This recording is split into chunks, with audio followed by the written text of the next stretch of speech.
Okey, kita teruskan. Untuk ingat arah mata angin utama senang saja. Awak hafal utara, kalau dia tak ikut arah, ikut jam kan. Tapi kalau awak nak hafal, awak ikut arah pusingan jam. U ulam, T timun, S sambal, B belacan. Ulam, timun, sambal, belacan. Jadi awak ingat utara, timur, selatan dan barat. Okey, di antara arah mata angin utama itu ada arah mata angin perantaraan. Contohnya perantaraan utara dengan timur ialah timur laut. Perantaraan timur dengan selatan ialah tenggara. Perantaraan selatan dengan barat ialah barat daya, dan perantaraan antara barat dengan utara ialah barat laut. Yang ni pelajar kena ingat, jangan main hentam saja. Kadang-kadang cikgu sedih, ada pelajar yang tulis barat timur lah, barat barat tenggara lah, macam-macam, mengarut. Okey.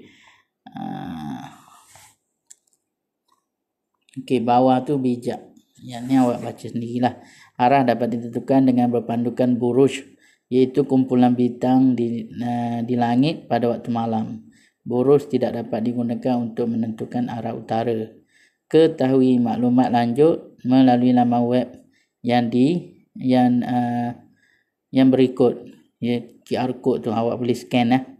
Burung merpati menggunakan pelbagai cara untuk menentukan arah dengan cepat, seperti penglihatan visual, medan magnet bumi, deria bau dan deria rasa. Sebab tu dulu burung merpati digunakan untuk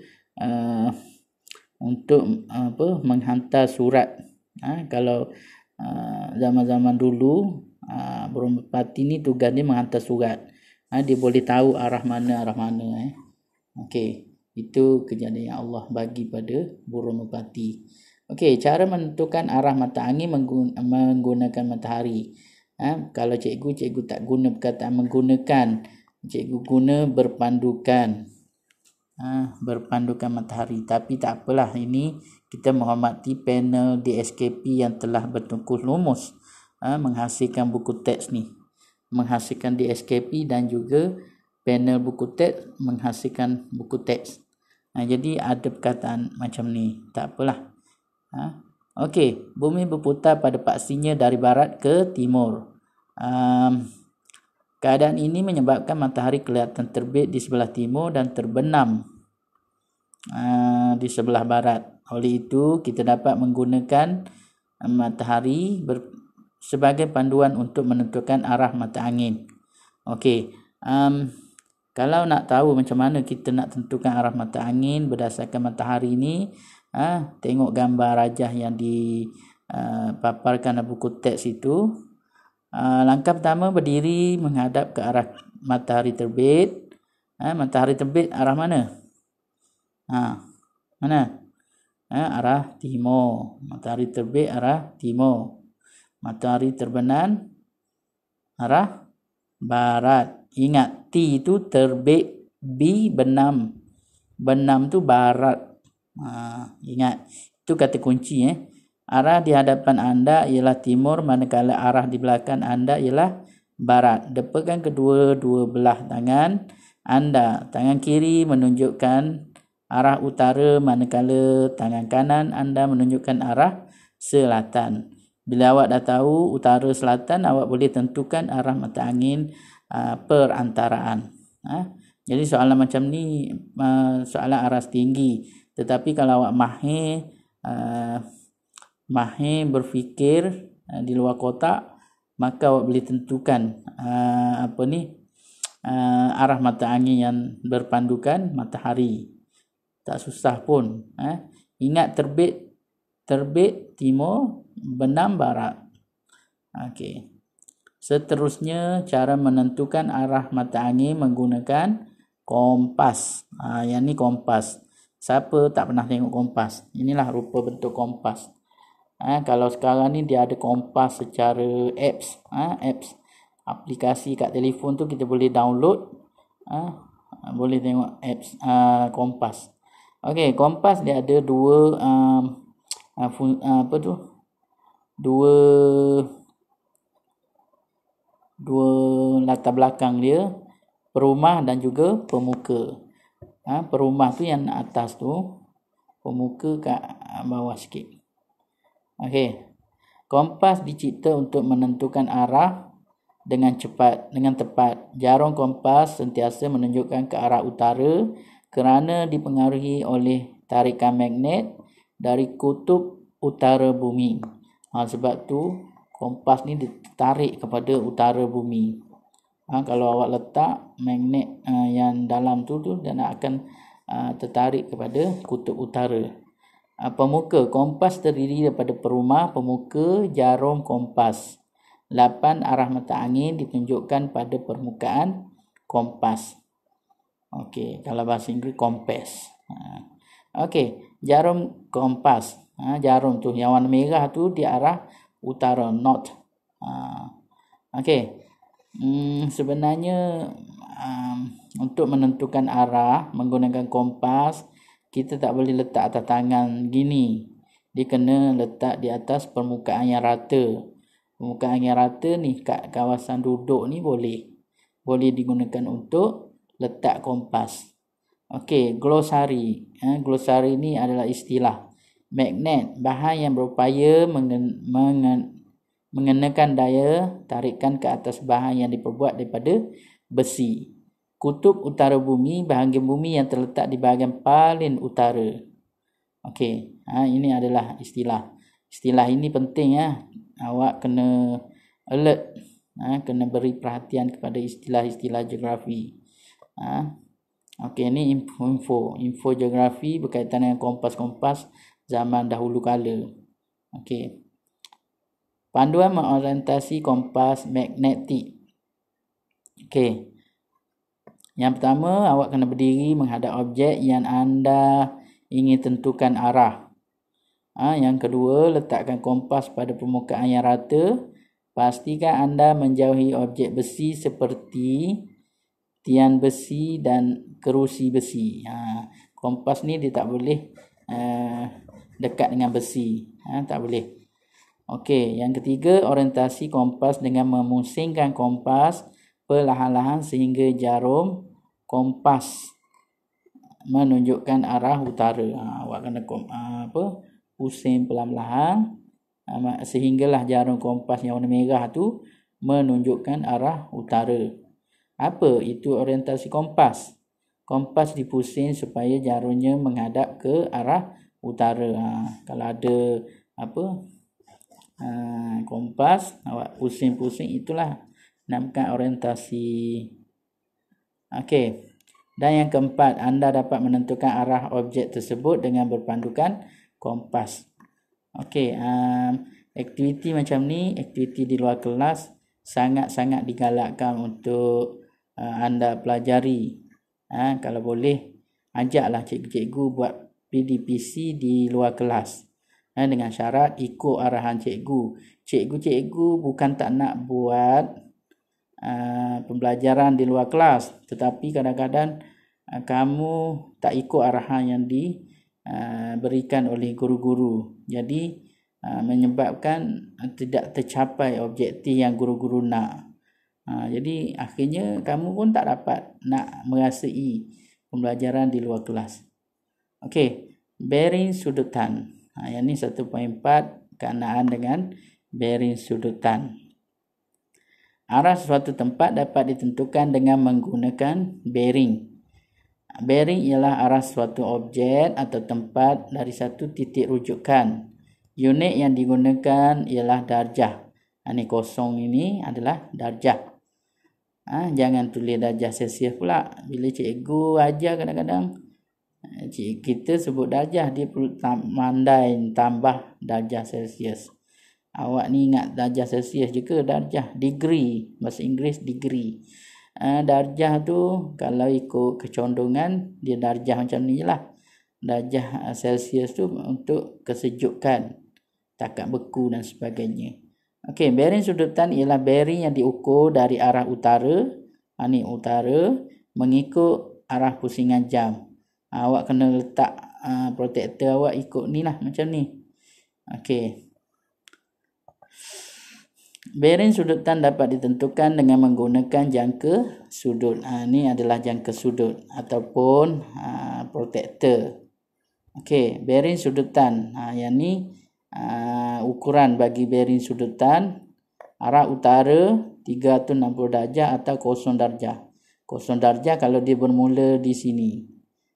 Dia mula sini. Okey. Ni. Kalau dia mula sini ialah 0, sini 0.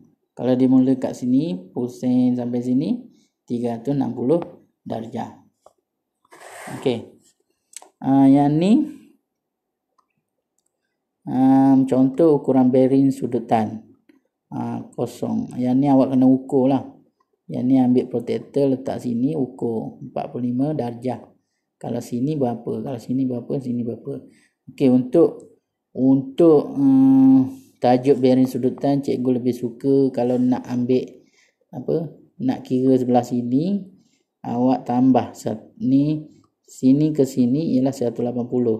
Cuma awak terbalikkan bearing sudutan ni, jangka sudut ni awak kena letak sebelah sini.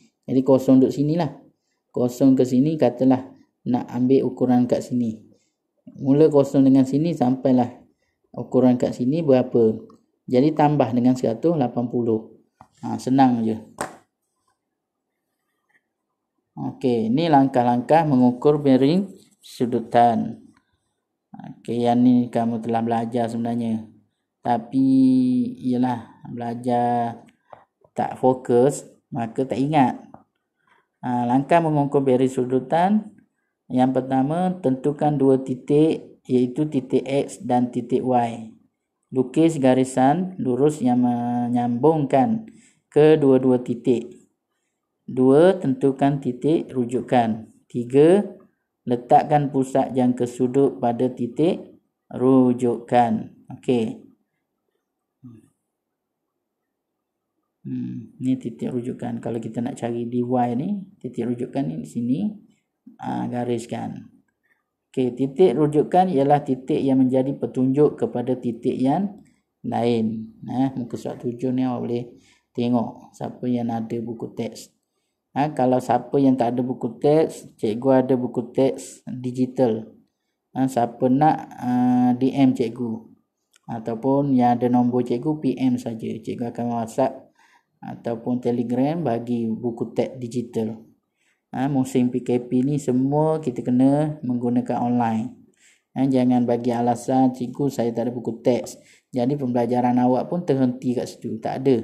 Sekarang ni ada buku teks secara maya. Jadi cikgu boleh bagi, mana-mana cikgu sekalipun boleh bagi buku teks secara online.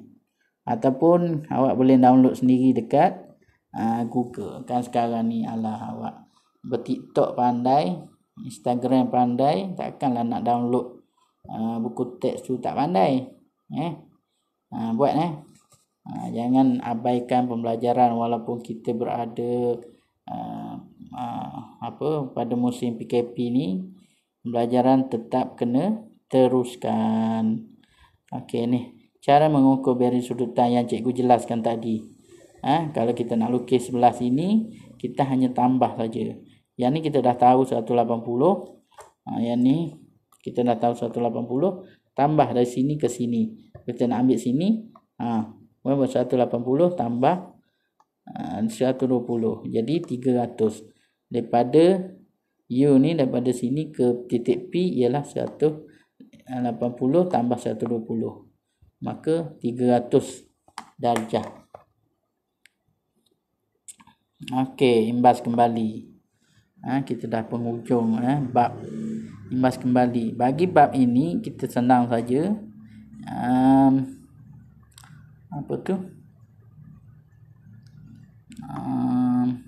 Ia berkaitan dengan arah. Terdiri daripada 8 arah mata angin: utara, timur laut, timur, tenggara, selatan, barat daya, barat laut. 8 Ingat. Cara menentukan arah menggunakan kompas magnetik. Tentukan arah objek yang ingin dikenal pasti. Kompas diletakkan di tempat yang rata. Elakkan objek besi dan orientasi kompas. Jadi kalau cikgu dah bagi kamu guna kompas, maka langkah pertama awak kena tentukan objek yang nak ditentukan arah tu. Jadi barulah boleh guna kompas. Kompas diletakkan di tempat yang rata pula, jangan letak di tapak tangan. Tapak tangan tu tak boleh bacaan tak tepat. Lagipun kompas kena letak di kawasan yang rata, di tempat yang rata, atas kursi ke, atas meja ke. Okey, elakkan objek besi. Objek besi di kawasan di tempat kompas tu jangan ada. Orientasikan kompas. Okey, seterusnya cara menentukan arah dengan menggunakan matahari. Berpandukan matahari. Awak boleh tengok ni, belajar tak apa lagi. Diri kat depan ni, ingat arah mata angin terbit, arah matahari terbit ialah kawasan timur, arah timur. Di belakangnya arah barat, dan di kiri, utara, selatan di belah kanan pajang ni. Ni adalah bearing sudutan. Bearing sudutan ni awak kena ukur dengan menggunakan protektor ataupun jangka sudut. Okey. Utara, timur, selatan, barat. Ni kena ingat. Menggunakan jangka sudut dan diukur dari arah utara mengikut arah pusingan jam. Okey, itu saja bab 1 bagi mata pelajaran geografi tingkatan 1. Okey. Cikgu akan menggunakan IG ni untuk pembelajaran kamu. Tolong follow dan share kepada kawan-kawan untuk mengikuti pembelajaran cikgu melalui IG, Instagram. Okey, dan cikgu akan update dari semasa ke semasa. Yang ni cikgu tak bagi kat story. Syarat dia awak kena follow, share kepada kawan-kawan lain, follow, baru boleh tengok cikgu punya live ni. Okey, sekian, terima kasih. Selamat berpuasa di bulan Ramadan dan jalani kehidupan di rumah dengan baik dan mengamalkan ibadah tu. Jangan main tidur saja. Okey, assalamualaikum warahmatullahi wabarakatuh.